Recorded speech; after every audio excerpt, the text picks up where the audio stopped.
Hi, this is Randall here in Texas. And I'm Matt here in Michigan. Today, Randall and I are looking at the third film of the Star Wars prequel trilogy, the 2005 film, The Revenge of the Sith.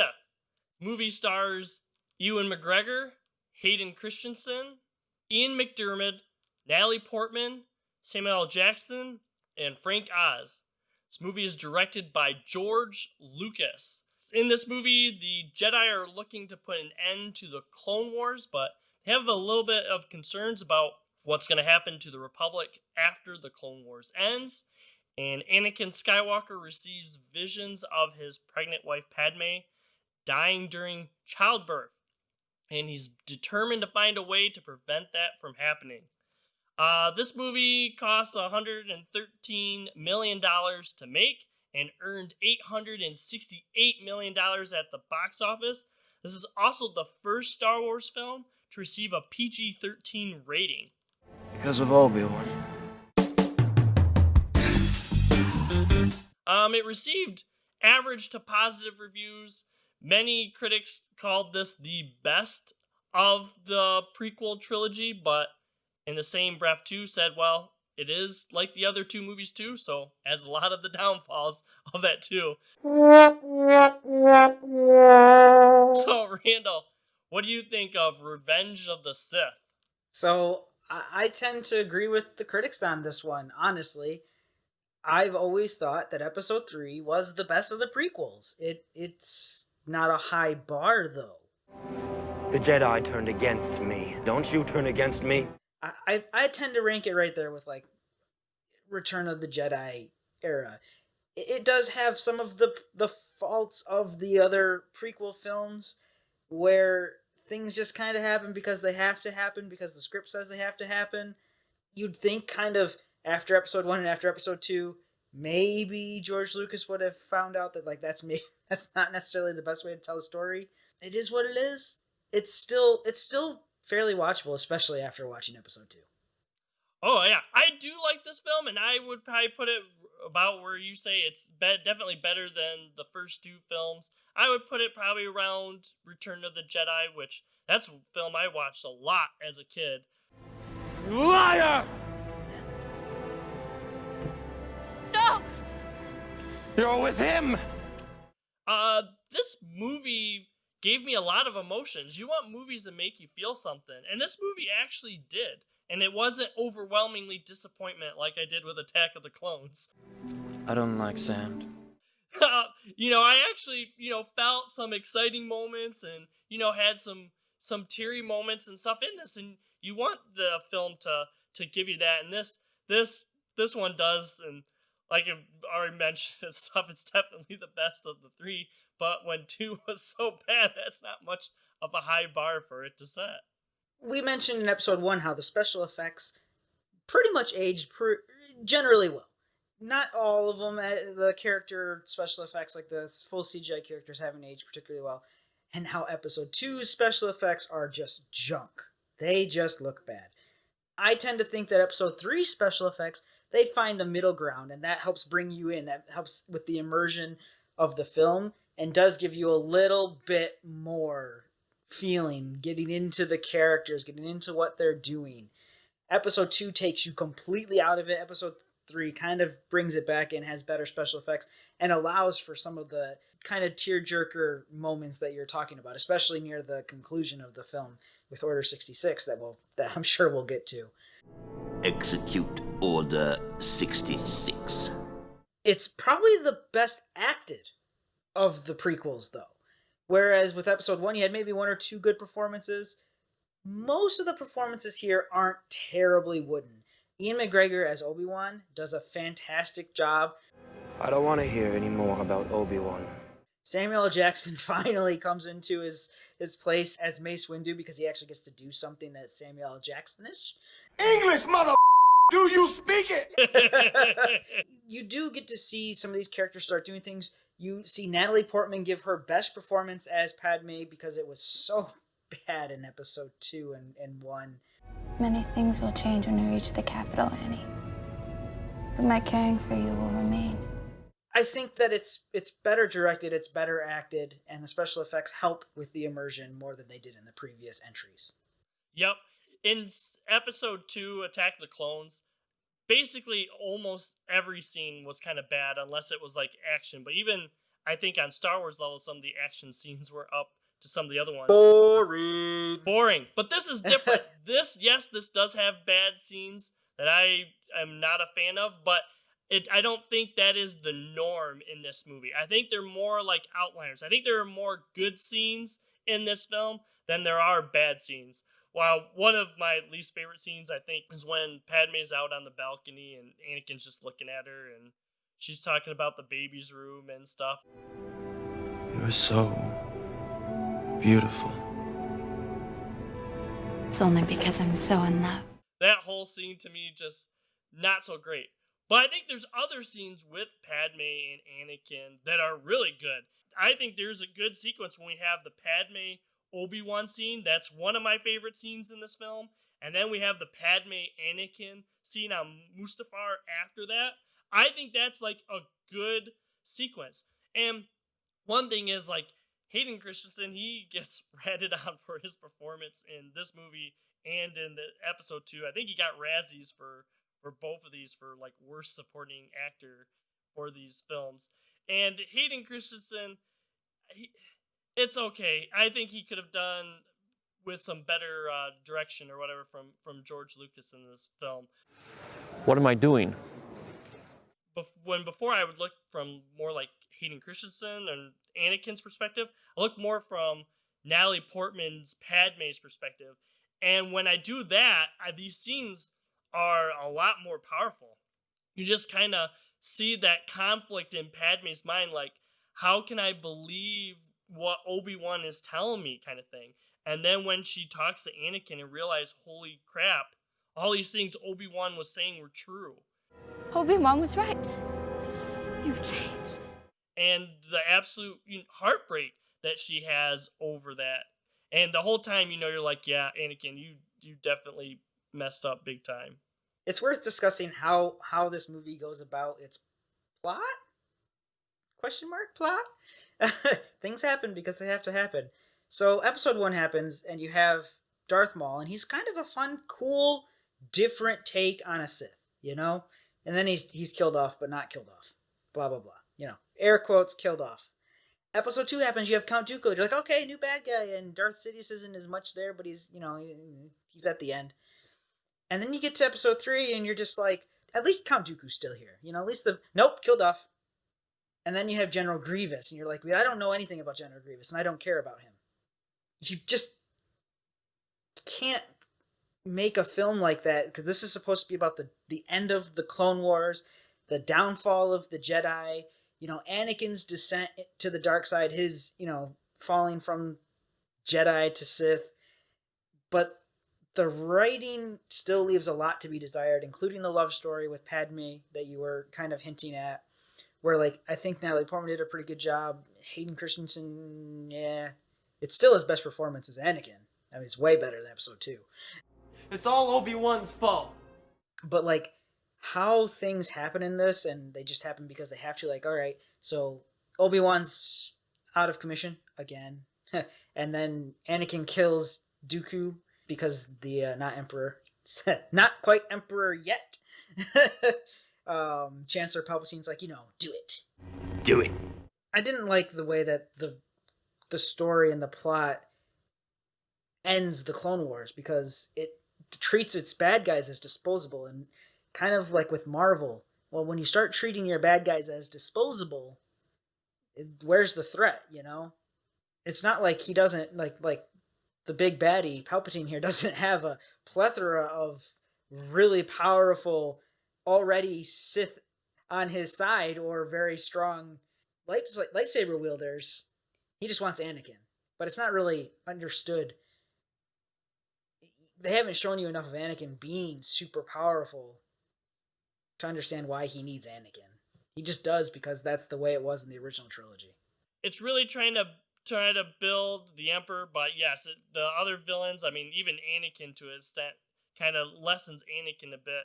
We really don't see, Darth Vader unleashed and stuff until Empire strikes back. But yep, yeah, I agree with that.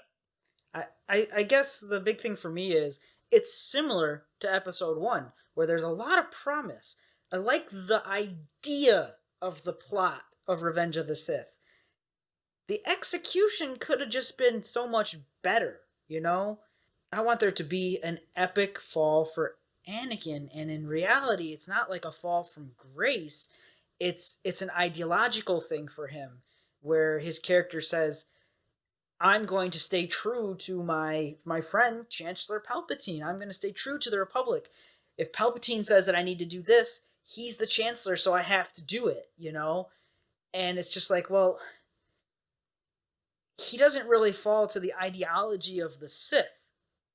He thinks he's just being loyal to his friend, but at the same time, it goes completely against his loyalty to Padme, his loyalty to Obi-Wan, who's supposed to be his great friend. The idea is there. It just doesn't quite do a good job of getting it across, which is just one of the biggest disappointments of this film. It's very watchable, it's fun, the action scenes are fun, the special effects are good, the characters are fairly well acted. The plot lets it down the most, the plot and the writing. What about the droid attack on the Wookiees? Well, I want to kind of go with some of the things you touched on. I want to talk about 2 scenes in particular. One is my favorite scene in this entire film. The other one is one of my least favorite scenes in this entire film, and how they kind of play on those 2 things. One, we'll start with the positive first. One of my favorite scenes, probably my favorite scene in this movie, is the opera scene. The scene when we have this back and forth between Chancellor Palpatine and Anakin. You just kind of see that conditioning a little bit that Chancellor Palpatine has with Anakin, where he starts planting those seeds of distrust, like between Anakin and the Jedi. They asked you to do something that made you feel dishonest, didn't they? And Anakin's kind of thinking, like, yes, the Jedi are doing stuff, or telling me to do stuff that I believe is against the Jedi code. It's against what we as Jedi believe into doing. And then Palpatine tries to, like, twist that a little bit more and see it like, well, you know, the Jedi and the Sith really aren't that different kind of thing. And Anakin fights against that. The Jedi are selfless. They only care about others. So then you see Palpatine then kind of twist or change his tactic a little bit and try to go more on Anakin's feelings. Did you ever hear the tragedy of Darth Plagueis the Wise?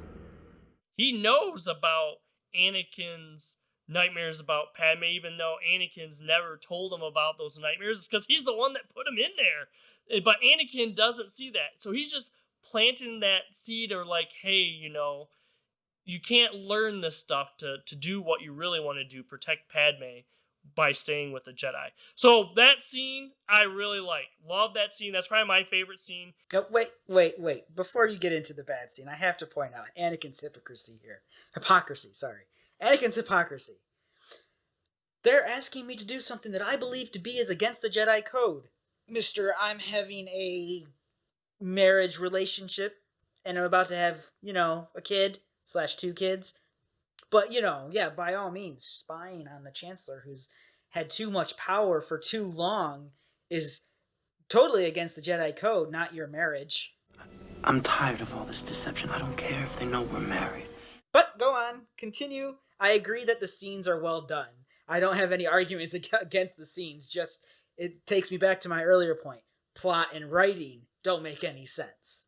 To go on to this bad scene that I was talking about that kind of goes in this is what you were talking about before, is his fall. When he becomes Darth Vader, the whole, oh, I will do whatever now because I need to save Padme. I can't live without her. The whole the turn and stuff, like him then going and attacking the Jedi Council and stuff, that's what we're kind of getting at. Where before he's kind of talking like, well, I don't think the Jedi are doing or following their own code, or not necessarily what is written in code, but the ideals behind their code. I don't think they're actually following their own ideals. And this one, it's like, that is definitely against all their ideals. I don't know how you justify maybe going to the dark side to uphold what the Jedi or whatever were supposed to be kind of thing, and then you're completely flipped and, you know, you go from like Obi-Wan being someone that you're close to. Anakin's all about relationships and stuff. And yet, real quick on a dime in that scene, the Emperor is basically saying, well, you may have to kill Obi-Wan. And Anakin's okay with that right off from the bat. It's stuff like that that I really don't like. He makes this argument, puts it in his head like, hey, it's against this Jedi code and everything. But later, when he's killing the younglings, literally mowing them down, like, you know, 5-year-olds. Well, he did that with the Tusken Raiders too. We already saw that with his rage and stuff. This isn't the first time he's done it. But in this case, it's just flies in the face of what's supposed to be bugging him, you know? At least with the Tusken Raiders in episode 2, he's upset because his mom died. He lost his temper, you know? He didn't lose his temper here. He's made this argument where it's like, you know, I don't think the Jedi are doing the right thing, but that doesn't mean you gotta go slaughter all of the kids. Yes and no, too. There is no justification for killing the kids either way, with Tusken Raiders or the younglings. But at the same time, too, he killed the Tuskens out of anger, seeing them as like the enemy. He demonized those kids. Same thing in the Jedi Temple. He's, at that point in his mind, the Jedi were trying to overthrow the government. They were trying to take over, and these kids are of that Jedi order kind of thing. From my point of view, the Jedi are evil. I agree that the scene is a heavy scene, like you had mentioned very early on. This movie does make you feel much better than any of the previous 2 films do. And this is one of those scenes where he's killing the younglings. It just always comes back to the fact that it doesn't make sense in the context of the way that the film is written. That's all I'm saying.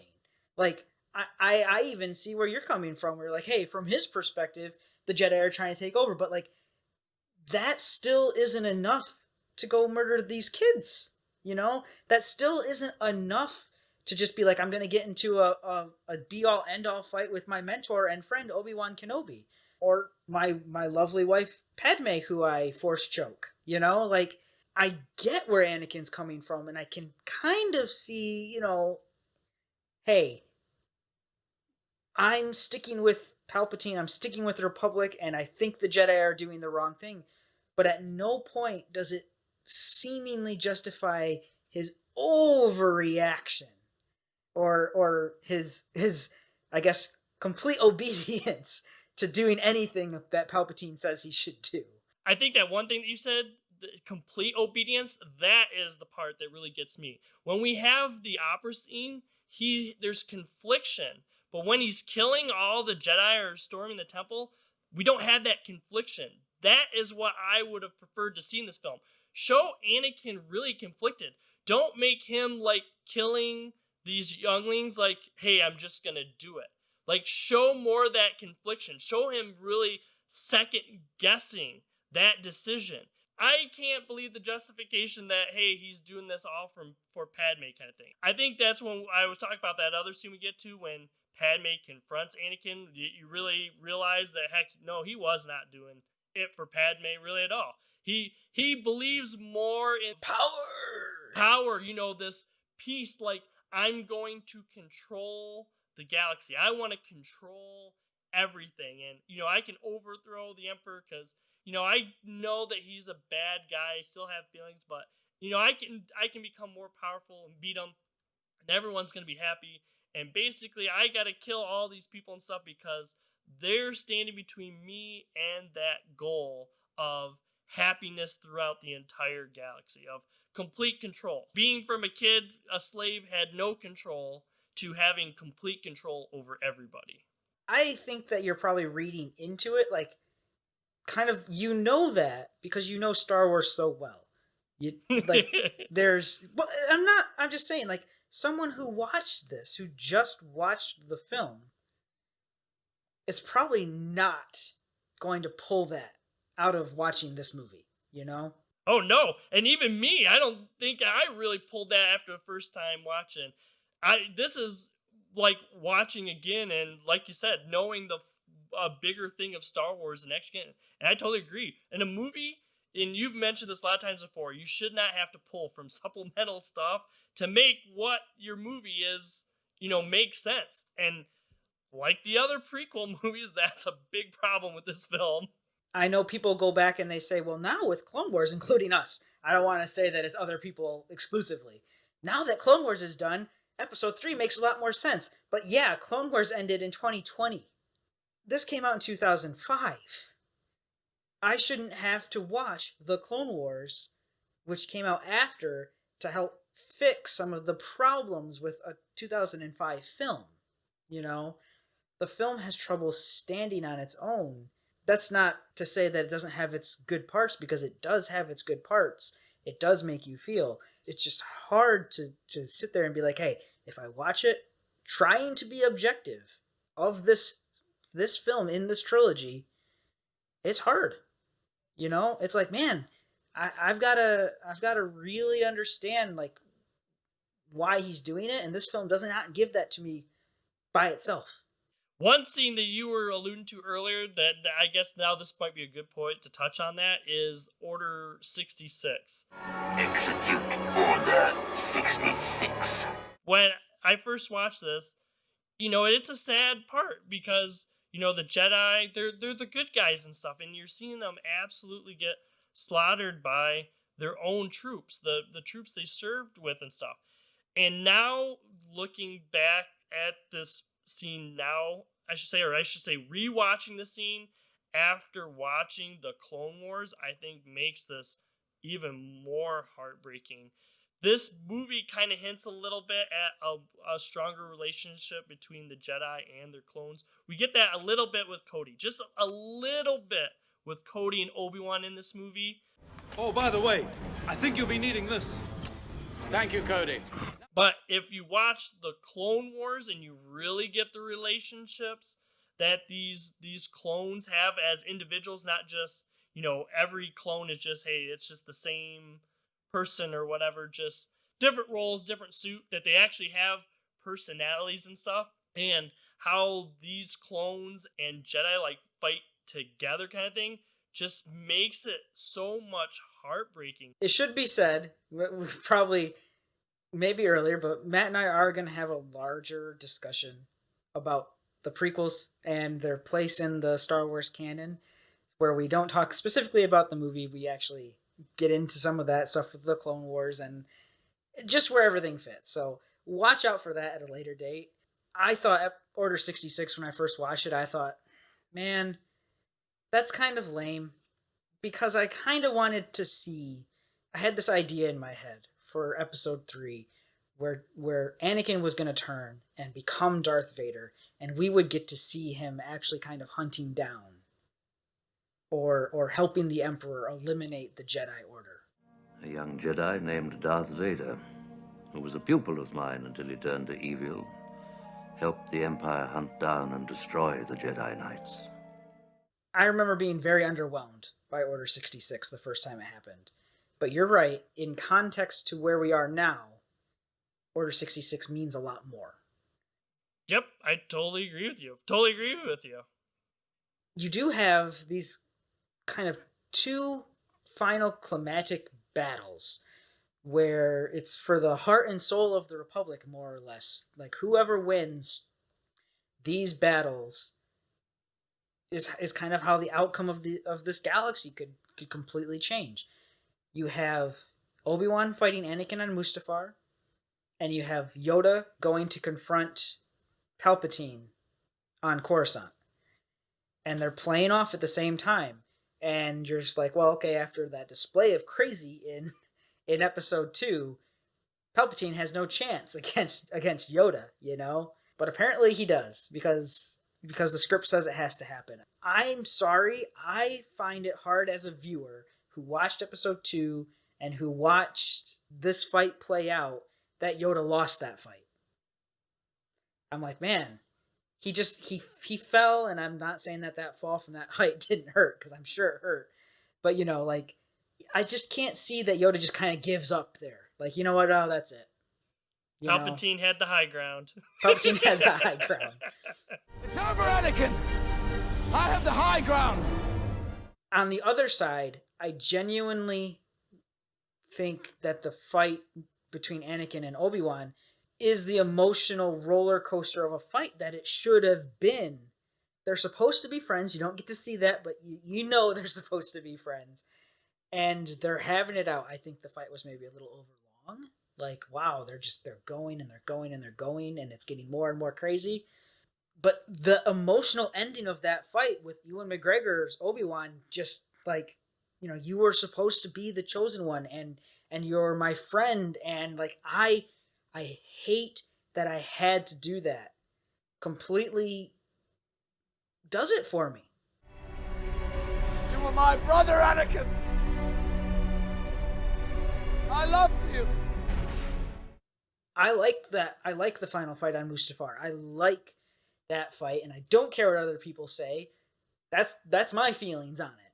I think it's a good fight. Could it have been better? Maybe, but I still think it is a good punctuation mark on their relationship as it's supposed to be, not necessarily as it was shown to us. I agree with you. I do think this is a little bit long, but and also not just the lava and stuff too, and the atmosphere, but John Williams' score with this. I mean, going between this and the other fight that you were talking about, I mean, Williams put everything in this one. Like, he threw the whole kitchen sink or whatever in the music. We're going. He was just like, you know what? The living room's going with this one. Everything. Mm-hmm. Yep, we're throwing it all in this one. I think it really amplified this. I really think the soundtrack, the score for this movie from John Williams is probably one of his best. I would put this, right up there with Return of the Jedi and Empire Strikes Back. Must explain why the sequel trilogy's John Williams scores are just so anticlimactic. Yeah. He used it all up in the prequels. He used it all up on this one. One of the constants throughout the entire prequels has been John Williams' score has been pretty much on point. And episode 3 is no exception. It was really well done. It really adds to that emotion for these scenes. In complete opposite of that, you have the fight with Yoda and Chancellor Palpatine, and I didn't think there was much emotional weight there because I don't care about the characters that much because I know they both make it. I don't really know how Anakin gets to be in the suit upon first viewing. It's like, well, how does this play out? But I know what happens to Yoda, and I know that Palpatine is fine, and he's already deformed because of his fight with Windu earlier, Like, okay, I know what happens there. I know that Yoda has to go off and go into hiding. That's not a surprise. So, it almost... It's not like it's funny. It's not like it's played up for laughs or anything. It's just that there's no tension, between those two fighting. You know how it ends. There's one scene I do want to talk about before we go, and I call this the unforgivable scene. I don't care how many times I watch this or whatever explanation you try to give to it or whatever. The one thing that I just cannot get over in this movie, and is really, really a sore spot for me, is the whole Padme dying because she lost her will to live. She's dying. We don't know why. She has lost the will to live. Maybe it's the wording or just what's you saying behind it makes me laugh to myself. It is. I feel really bad that more time and thought wasn't put into coming up with a better explanation for this. It's just like, well, we know she has to die in childbirth, but how do we explain that? Well, we'll just say that she no longer wants to live anymore. She's got nothing left. She's got nothing left to live for, Randall. She lost the will to live. So, despite the fact that that's clearly just a canon break with episode 4. Do you remember your mother? Your real mother? Just a little bit. She died when I was very young. What do you remember? Just images, really. Feelings. And don't give me forced memories. I swear to God. No. It just doesn't make sense for her character. In episode 1 and in episode 2, she is a fighter. She doesn't quit.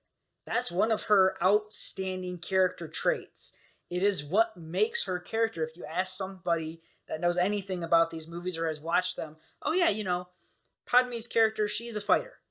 She keeps going, even though there's no hope. Apparently not in episode 3. Her heart's been broken to the point where she can't even fight anymore. And I'm like, well, that'd been great if you had shown us that was at all in her character to actually quit, but it's just, she does not have quit, you know? I can see kind of like saying like, hey, she's heartbroken and stuff, and you know, medically she's fine. We just don't understand why we're losing her, kind of thing. But to go like, hey, she's lost the will to live. I mean, it just, like you said, it goes completely against the character. You hit it right on the head with that one. Yes, it's completely against who Padme is to let this happen.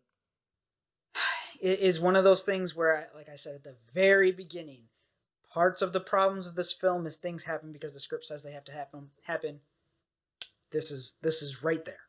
Definitely one of those. Very, very irritating.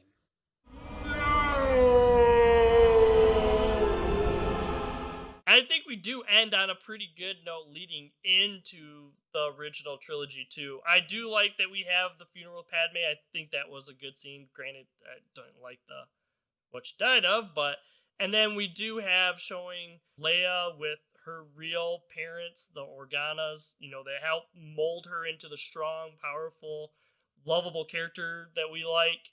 And then Luke getting placed with Owen and Beru Lars with the 2 sons and stuff, with Obi-Wan watching on. I did like that as like the ending of this trilogy to get us to the original trilogy.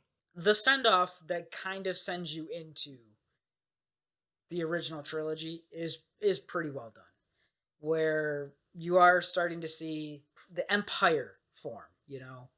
It's almost like watching the end of like Harry Potter 7 or 8 or whatever, however many movies it is, the end of Deathly Hallows, where they have that like cut scene to the future. It's not quite like they're cutting to the future, but it is showing us every piece is in its place for going forward. Yep. There's more to see. There's more to see in this. Matt and I have rewatched these prequel films so that way you don't have to. But if you do feel like going through and watching them again, it's been fun to rewatch them and relive, except for episode 2. Oh my goodness, that was hard to watch. Make sure to check out our reviews of episode 1 and episode 2. And we do have another review, like I mentioned earlier, coming up, or a call-up episode discussing the prequels in the greater context of Star Wars. We have a whole bunch of other flashback reviews, not just Star Wars and Star Trek around here. Go check that playlist out. It's got a lot of good look-backs at films. We also have a Facebook page where we'll always let you know what's coming up the day before we post it. And if you like this sort of stuff, make sure to give this video a like, subscribe, and ring the bell icon so that way you always know when we come out with new videos. For now, I'm Randall here in Texas. See everyone later. And I'm Matt here in Michigan. Have a great day. Next time on No Market Media. Please consider checking out some of our other videos.